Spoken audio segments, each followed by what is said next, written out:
Do I think about the Proud Boys being charged with seditious activity? Well, first of all, I have two perspectives on this situation. And if you're the kind of person who gets upset with people simply because they express their opinion, and you have an emotional, visceral reaction to people expressing their opinion instead of an intellectual reaction, then you might want to leave this video, because I'm not going to say anything that's been implanted in my mind by the Republican endorsed news station or the Democratic endorsed news station. You know what I mean? What I look at is this: America is an experimental country. You hear it all the time. America is an experiment. They don't say America was an experiment. America is an experiment.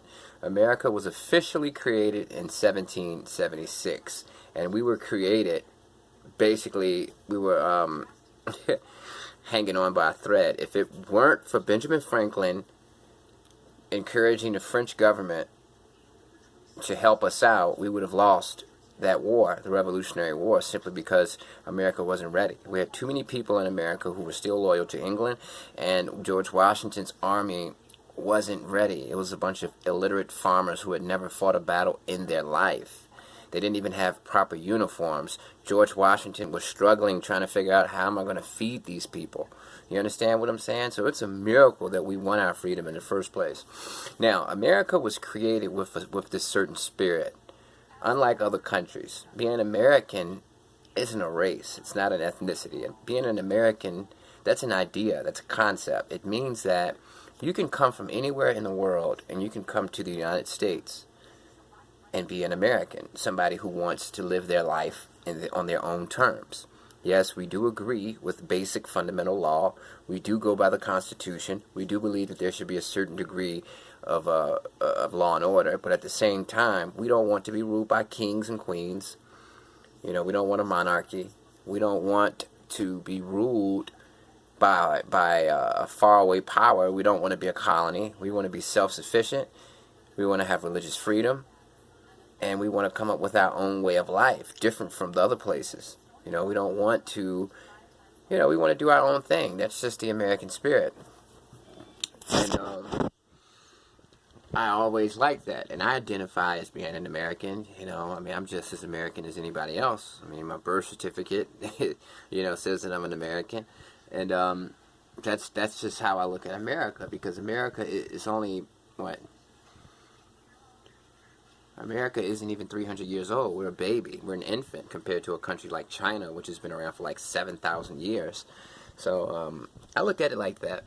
And the thing that gets me about the Proud Boys is I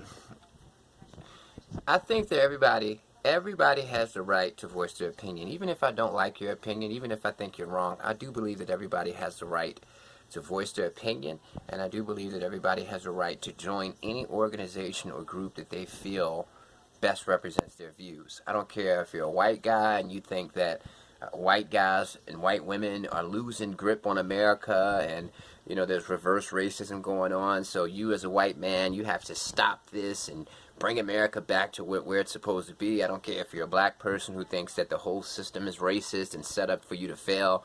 I don't care if you're an Asian that feels like, hey, even though we're successful, we're richer than anybody else in America, we're the richest group per capita, but we still get treated like crap. I don't care.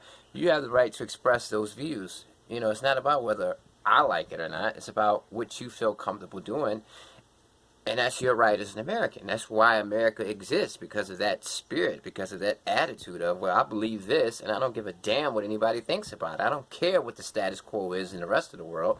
I believe this. That's Americanism. That's what makes an American an American. So for somebody to come up to you and say, hey, I disagree with what you think, I think your thoughts are wrong, F you, stop believing in it. You do understand that the reason why America exists is because we fought that attitude. We fought against that sentiment.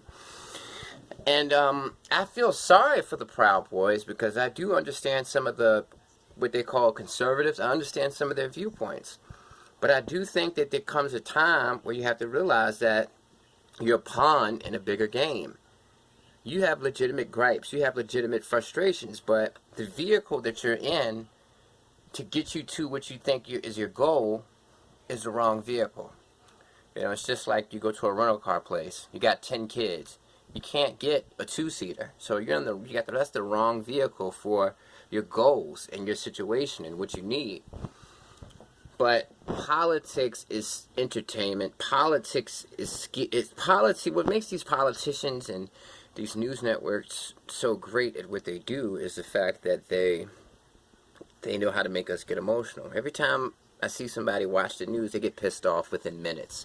As soon as someone turns to CNN or Fox, 5 minutes later I hear them, "God damn it, what the hell? What, man, that's crazy. Stupid Democrats, stupid Republicans." And I think that a lot of these people who are operating under the Proud Boys, Antifa, they think that they're fighting for something grand. They're fighting for something big. They're being an American. They're fighting with that American spirit that I just talked about.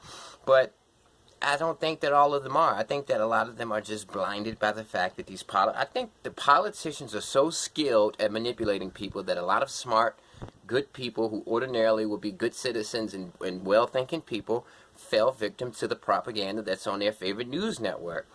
It's no wonder that when Trump came in, more people started watching the news than ever. Yeah, you had a few people who were news junkies, but for the most part, we've got way more news junkies now than ever. I remember in the 2004 election between John Kerry and Bush, I would actually go around stumping. I was for an independent candidate back then. Nobody even knew anything about the election. Just white people, black people, nobody followed it. Nobody cared. So my whole thing is this, you know, we have to figure out a way to break these chains, because what if the Proud Boys, instead of being the organization that it is, what if they were an organization that just stood for what's right, stood for freedom, and they embraced that concept of Americanism, that American spirit, and they joined hands with black people, people of all races, people of all ethnic groups. They banded together with Americans, and then you've got Black Lives Matter. What if that group banded together with Proud Boys, and all of us together challenged the American status quo and say, you know what, we're all Americans, we all may be different, but that's the whole purpose of America. And we are tired of these corporations and big businesses and these politicians trying to manipulate us, doing polls, looking at the answers, and then pretending that's what they care about. You know, every other day they got people out in the field conducting polls so that they can read our minds and so that they can go on TV and pretend to fight for it. But in reality, they're all in the back room striking deals. Republicans, Democrats, they're shaking hands and they're making deals for the big businesses and doing everything that they can so that they can succeed while our lives maintain. I mean, don't you get pissed off when you get a raise at work after your evaluation and it's only 5 cents?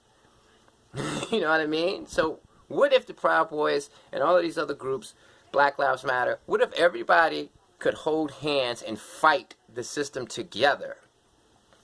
And that's the shame in it all. It's divide and conquer. Everybody's so focused on fighting their perceived enemy. The conservatives hate the dumb libtards, the liberals. The liberals hate the racist Republicans, conservatives.